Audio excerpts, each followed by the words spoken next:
Hello everyone at welcome back po dito sa ating YouTube channel. Ayan, na-miss nyo yung ganitong klaseng content. Tagal na rin, diba? So ngayon guys, pag-uusapan po natin yung mga candidates dito sa Miss Universe Philippines. At hindi basta-basta mga candidates.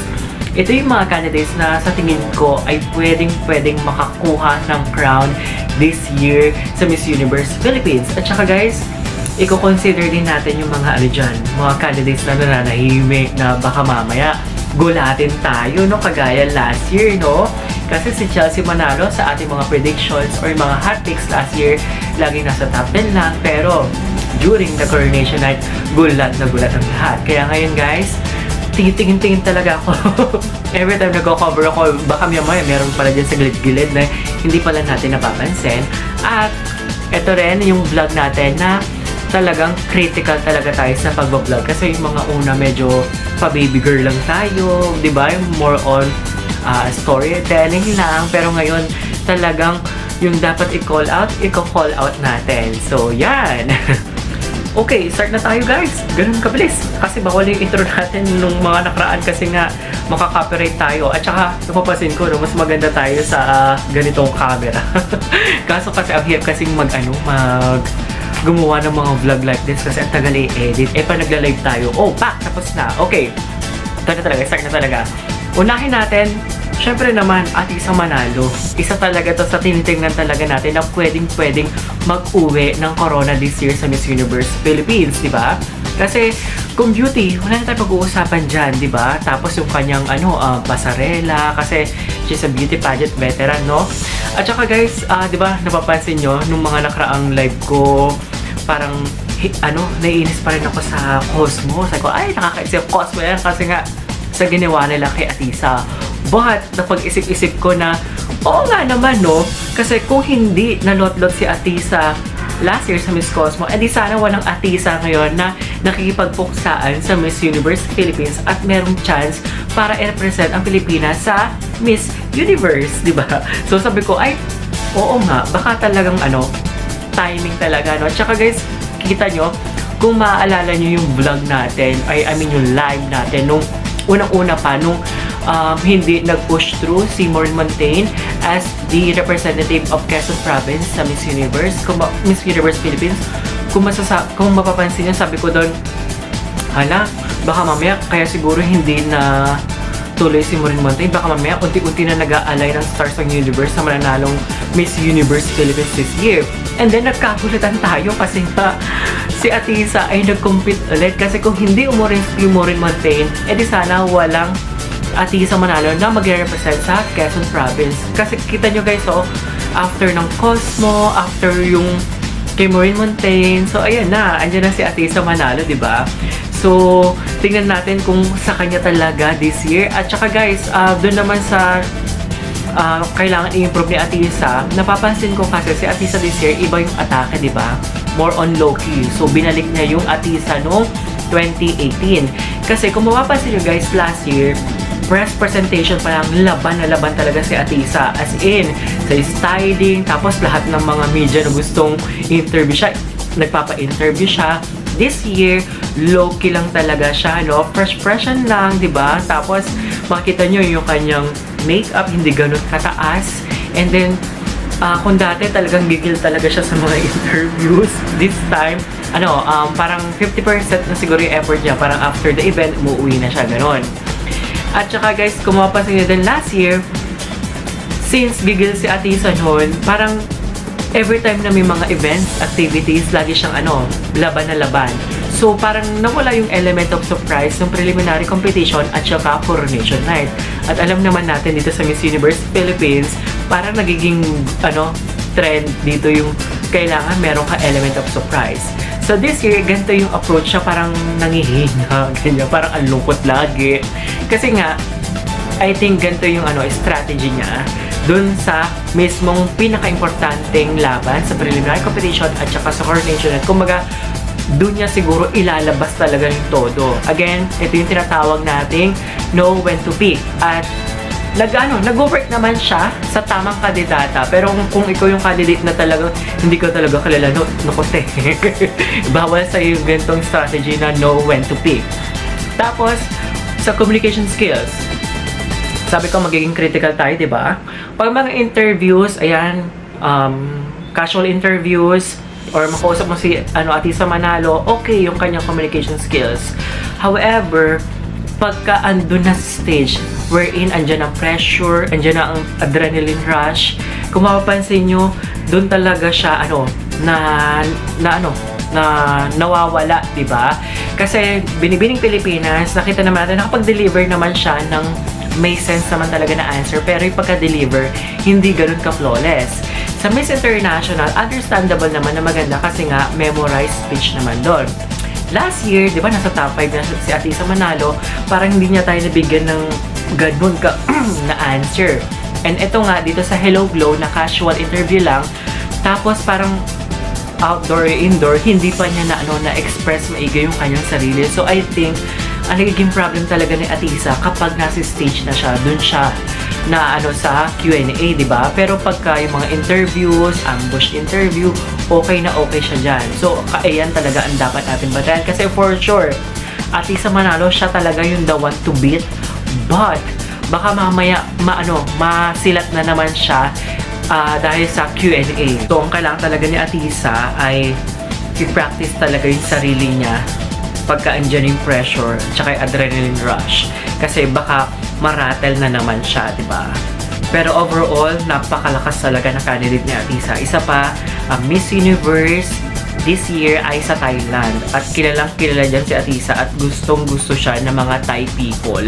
So kung si Atisa ang papalaring ipadala natin sa Miss Universe this year, definitely yung hype na hinahanap natin na malakatryo na ng 2018 sa Thailand, kayang-kaya yan ibigay sa atin ni Atisa this year kung siya papalaring manalo sa Miss Universe Philippines.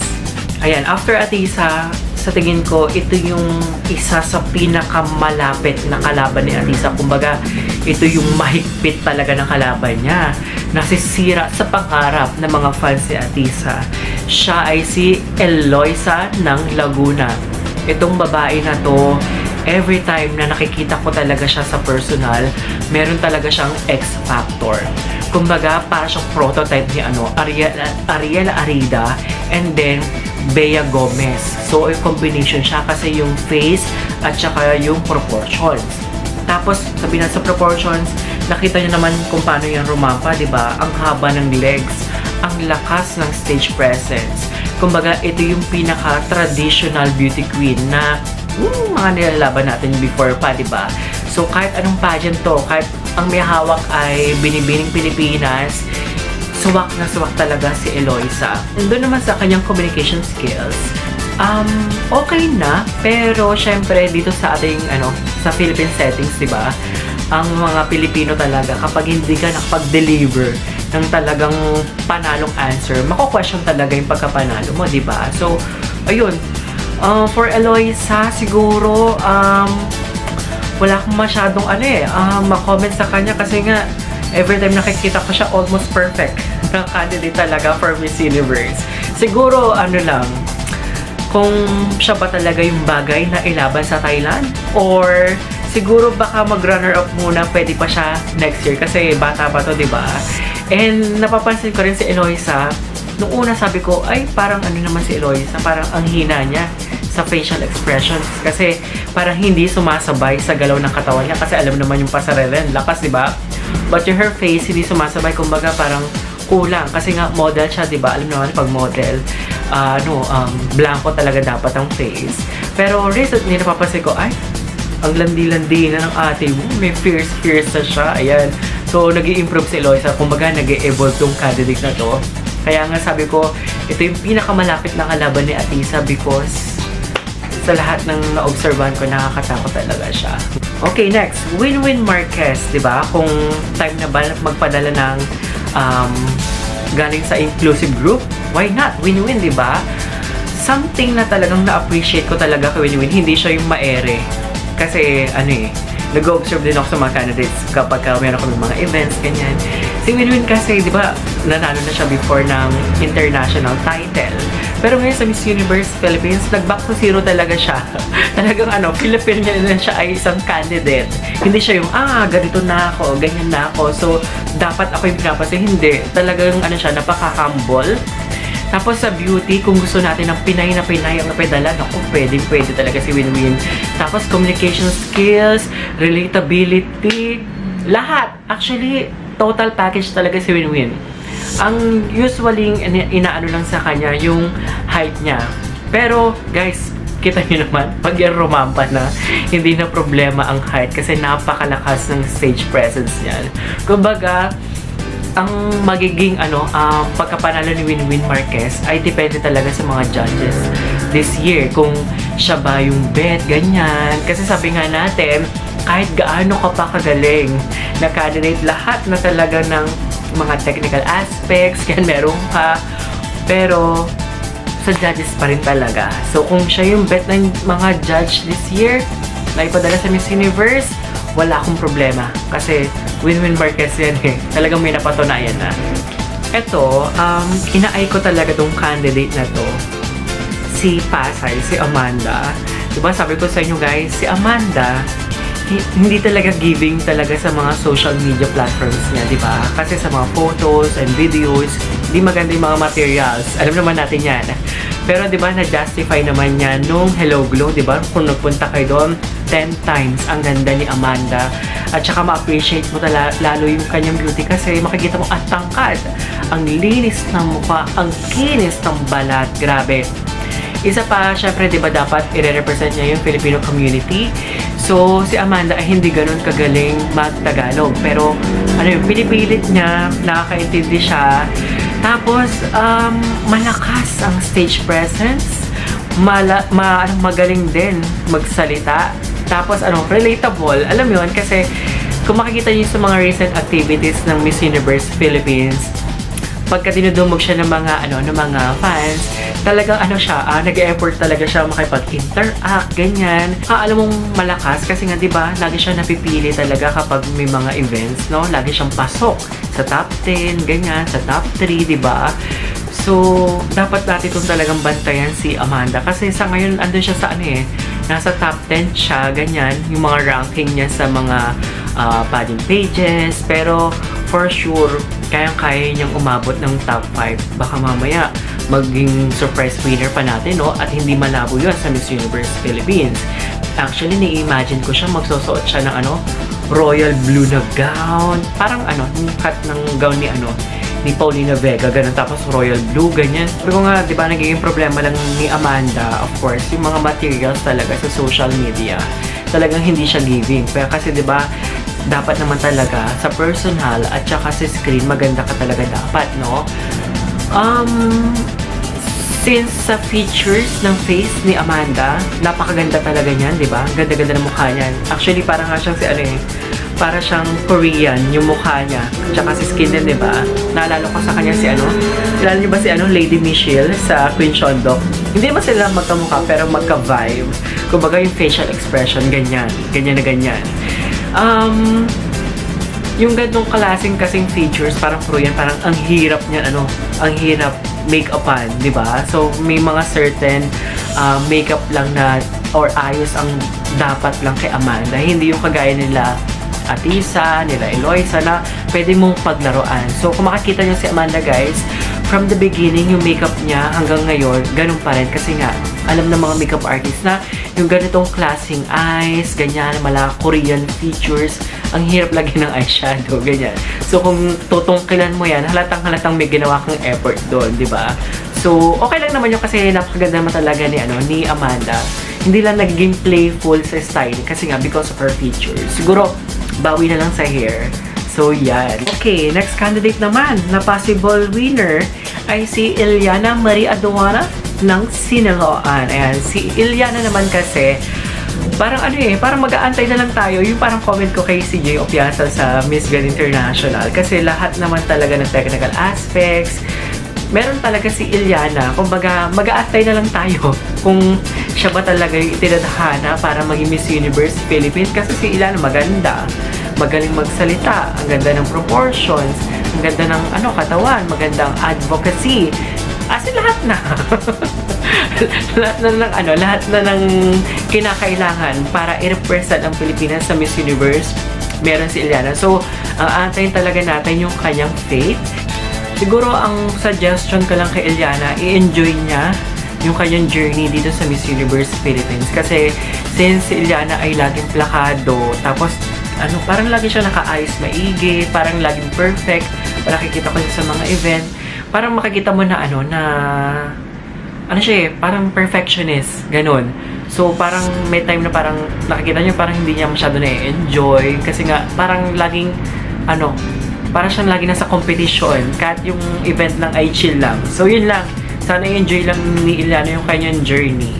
Siyempre naman, hindi pa nawawala ang kumare ng bayan, si Chelsea Fernandez ng Sultan Kudarat. Ayan. Si Chelsea naman kasi, pag yan nilagay mo sa stage, parang ginagawa niyang playground talagang yung stage. Hindi yan sasablay sa rampahan talaga. Whether mapa-swimsuit yan or evening gown, kayang-kaya niya. Ang galing-galing talaga ni Chelsea Fernandez. Siguro mako-call out ko lang si Chelsea kasi way back year 2021, tama ba yan? Basta, correct nyo na ako kung mali. Nung na-interview ko siya, sabi niya sa akin noon, natutulog siya na may makeup. Ayun, syempre, di ba? Syempre, bawal sa atin yun, hindi healthy sa ating skin yun kapag natutulog ka na may makeup. So, may mga events talaga na nakikita ko si Chelsea na nagkakaroon siya ng breakout. So, kailangan talaga niyang alagaan yung kanyang skin, di ba? Lalo ngayon, masyadong HD talaga ang mga camera. So, kitang-kita, kahit kinoncealer mo yan, makikita pa rin yan, di ba? So, yun lang. For Chelsea kasi, napakabait niyang candidate. Tapos, medyo mag-improve sa personality. Kasi nga, sabi ko, kumari ng bayan. At saka, kumbaga, bata. Kasi makita niyan sa pag-stage, alam mo, hali mo, di ba? Pero, pag wala na yan si stage, parang yung bata talaga na naglalaro doon. Sobrang baliktad yung kanyang personality sa stage at saka off-cam. Kasi baka mamaya makita ng Miss Universe Philippines Organization na, ay, bata pa to. Baka mamaya hindi niya kayang hawakan yung malaking responsibility, di ba? Though nakapag-compete naman siya sa Miss Globe before, pero syempre, iba pa rin ang bigat kapag Miss Universe na. Ayan. Tsaka, yun, sa kanyang comm skills natin na kailangan pa na improvement ngayon, iba na talaga. Talagang ready talaga siya sa communication skills. So, ayan. After Pauline Amelings, finally, ang lakas na naman ng Bohol this year sa Miss Universe Philippines na si Tyra Goldman. Ayan, favorite namin itong mga media, si Tyra Goldman, kasi nga, pag ito nakikita mo sa personal, ang ganda-ganda, ang tangkad-tangkad, tapos, ang niya very traditional beauty queen na ang pino-kumilos, hindi mo man lang, makita tumatawa, yung humahalak, ganyan. Basta, lagi siyang poised, parang lagi siyang ayos na ayos, ganyan si Tyra Goldman. Isa pa, may tendency na maging favorite siya ng mga judges kasi meron siyang charisma na hindi mo siya ilalaglag. Sabihin natin, hindi perfect yung kanyang walk, di ba? Pero, pag nakita mo siyang nasa stage, parang wala na. Parang hindi mo na consider yung walk niya. Magpo-focus ka na sa kanyang beauty or sa caliber niya as a candidate. Ganun meron siyang natural charm. At pag ayan yung kalaban mo, ang hirap pataubin ng ganyang candidate. Isa pa, humuhuda pa yan. Ayan. Ang sinasabi ng mga mga bashers, si Tyra Goldman daw ay medyo ayan. Pero pag tinitingnan ko siya, hindi naman sa personal. Tapos sa mga recent activities, hindi naman. Pero may isang video na baka ito yung nakita nila dun sa Pinar Runway, Pinar Rampa. Ayan, kasi may angle doon na ito siguro nakikita ng mga ng mga bashers na medyo si Tyra Goldman. So, I think since may medyo mahaba-haba pa naman ng ang time para sa preliminary at sa coronation night, doon siguro mag-focus. Pero hindi naman siya ganun may angle lang naman talaga. So, ito si Tyra, isa to sa pinaka-favorite talaga sa loob namin mga media, ganyan. Tapos focus din sana si Tyra sa social media kasi 'di ba ang puksaan nasa social media kasi nakikita ko yung kanyang mga posts, ang hina niya mag-post, parang andalang, parang nonchalant siya sa sa kanyang social media. Sana nagkaroon siya ng or I don't know lang, baka mamaya meron pala siyang social media manager kasi tumitingin ako dun lang sa kanyang Instagram. Kasi sabay kasi mga fans at supporters sa Instagram talaga at Facebook nagre-rely. So sana si Tyra Goldman palakasin niya yung pag-upload niya ng mga photos and videos. Kumbaga maglabas ng mga materials or kahit man lang mga IG story. Tapos for the relatability, ayan, medyo kailangan pang kumabig pa dyan ni Tyra Goldman. So just in case hindi siya pala rin this year, I think talagang ang lakas na laban yan sa Miss World. Diba? Kasi gantong gusto ko ni Maring Julia na na very conservative, na ang pino kumilos, matalino, diba? Kundi siya pala rin this year, diba? Pero still, ang lakas ng laban yan ngayon sa Miss Universe Philippines. Siyempre, isasama ko ang aking baby girl na si Juliana ng Iligan. Ayan, kung symmetry ba ng face sa pag-uusapan, I think siya yung may pinaka-perfect na shape talaga ng face. At saka ang ganda-ganda niya nung wala talagang budol. Tapos, kung personality or character, napakaganda ng vibe nitong babaeng ito talaga. Napakabait. Tapos kaysa, ang kino-call out kasi kay Juliana, ay, maganda sana siya kaso 5'5" lang yung height. Pero guys, diba, napatunayan naman yan last year, diba, ni Stacy, diba? Umabot ng napakalayo. So, si Juliana kasi, kinukonsider ko rin niya na pwedeng manalo kasi nga, pwede siya maging surprise winner, to be honest. Kasi, ang ganda, nakakakuda, nakakarampa. Tapos kahit sabihin natin yung height ay 5'5", pero pag nakita mo siya sa personal, ang haba niya tingnan. Quick story lang, kasi before, nag-immerse ako sa KF, sa Kagandahang Flores. Tapos meron ako, kalimutan ko yung pangalan ni Sir. Dahil ko pa matutunan sa kanya. Kasi, noong time na yun, nagtitraining si Iliana. Tapos may kasabay siya nagtitraining nung dalawa. Ang height lang ay 5'3". Ang sabi sa akin nung kausap ko doon, nagtitraining ng pasarela. Sabi ni Sir, tingnan mo to. Yung 5'3" lang height ditong isang to, pero pag yan nag-high heels, magmumukha siyang 5'8". Tapos, yung dalawang girls ay parehas naman sila na parehas naman sila ng measurement ng high heels na sinuot. Pero, bakit gano'n? Parang ang tangkad nga talaga nung isa kumpara dun sa isa. Pero kung makita, magka-height lang. But, kung titignan mo, yung proportions kasi, may mga ganun kasi, yung build talaga ng body. So, ang galing. So, ganito yung nangyayari kay Juliana. Kaya, nagtataka yung mga fans, sabi, Kuya, ba't sabi mo 5'5" lang si Juliana, pero pag nandun na sa parang ang tangkad. Kasi nga, yung body proportions niya maganda. Diba? So, yun.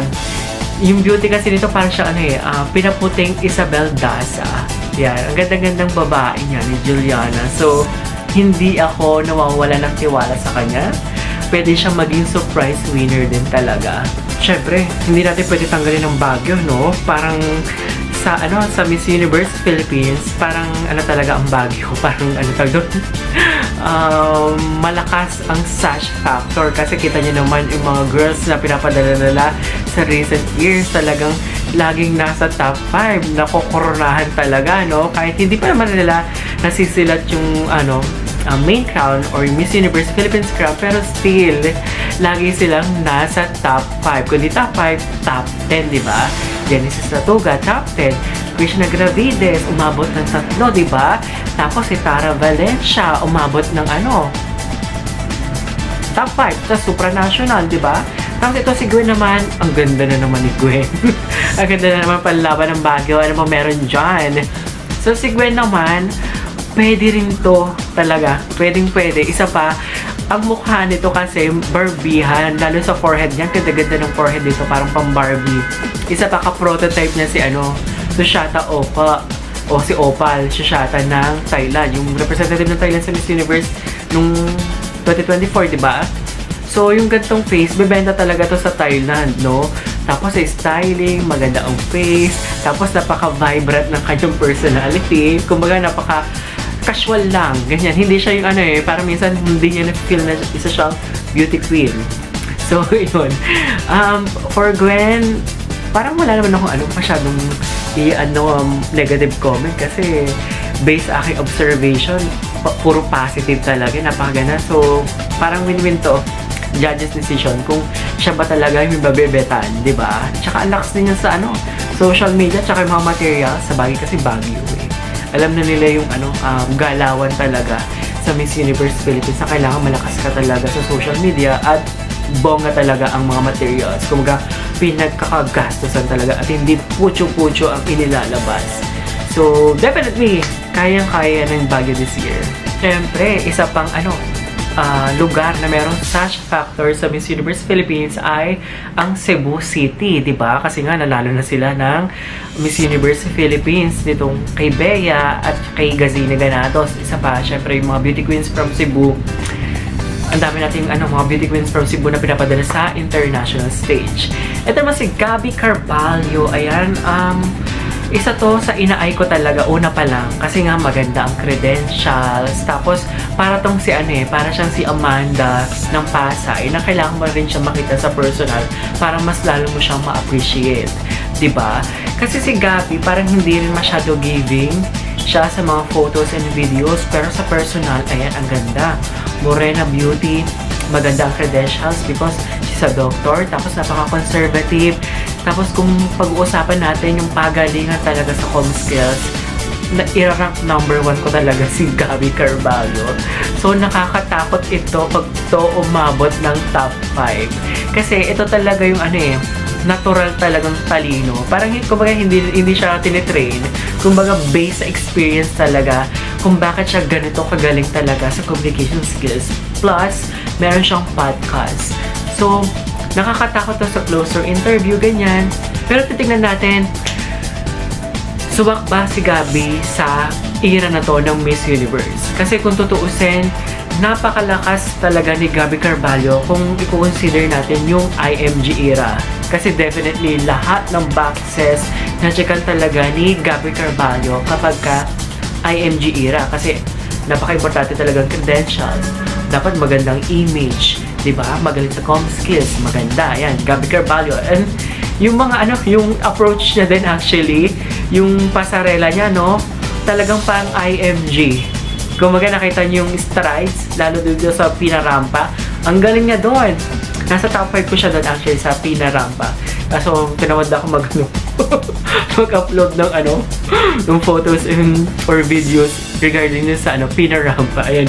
So, si Gabby, tignan natin kung magsha-shine siya sa sa Miss Universe Philippines kasi napapansin namin more on mga vloggers talaga ang nakaka-appreciate talaga kay Gabby Carballo kasi nga kami talagang nagre-research talaga kami, binubusisi talaga namin ang mga social media. So kami mga vloggers talagang na-appreciate talaga namin si Gabby Carballo na malakas talaga. However, sa fans, hindi siya ganun kaingay pa. I think pagka dumating na yung pinaka-importanting event, sabagay si Bea naman nung 2021, hindi naman talaga ganoon kaingay, pang top 10 nga lang sa mga ranking si Bea, pero ginuwala tayong lahat, no? At ayun nga, si Gabby ay never pang natatalo sa any beauty pageant. So undefeated queen talaga siya. So talagang may reason kung bakit siya nandito sa Miss Universe Philippines at hindi ako nagkaroon ng hesitation para hindi siya ilagay dito sa top picks ko talaga. Yun, for Gabby Carballo. And last but not the least, syempre, isa din sa pinaka-love ko at malakas talagang candidate at may napatunayan na si Katrina Legado. Kasi diba noong 2022, diba, nag-penetrate to ng top 5, diba? Kasi syempre, kita-kita nyo naman, napaka-consistent niya during that time. And this year, ganun din, napaka-consistent. Isa pa, nag-i-stand out sa akin si Katrina Legado. Syempre, aside sa beauty, napakaganda talaga niyan.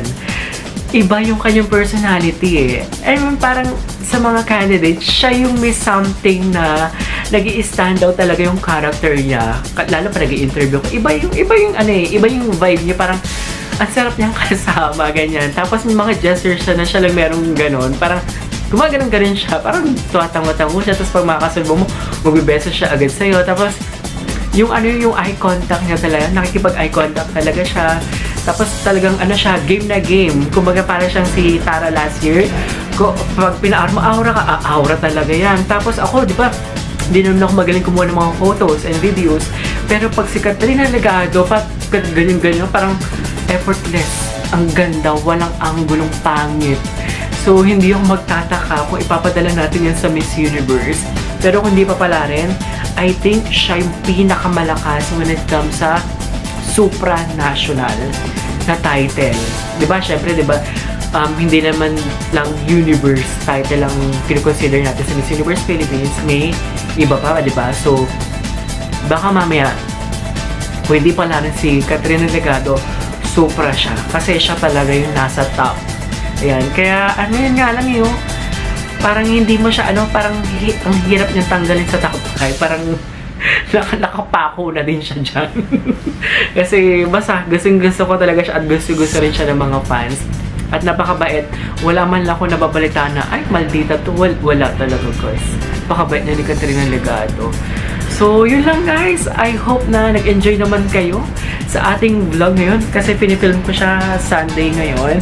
At ngayon kasi ay nasa Thailand habang pinapanood nyo itong video. So, at least, di ba, kahit nasa vacation ako, meron kayong napapanood. And kung meron kayong gustong idagdag nyo po dyan, ilagay nyo sa comment section. Tapos guys, announcement. Or meron akong favor sa inyo. Sa mga napag-usapan natin mga candidates, pakirank nga yan guys. From 1 to, ilan ba sila? Basta yun na yun. Kung sino yung number 1 nyo, kung sino ilalagay nyo sa dulo, titignan ko yung mga comments nyo at bakit. Ayun guys, thank you so much. See you po sa ating next vlog.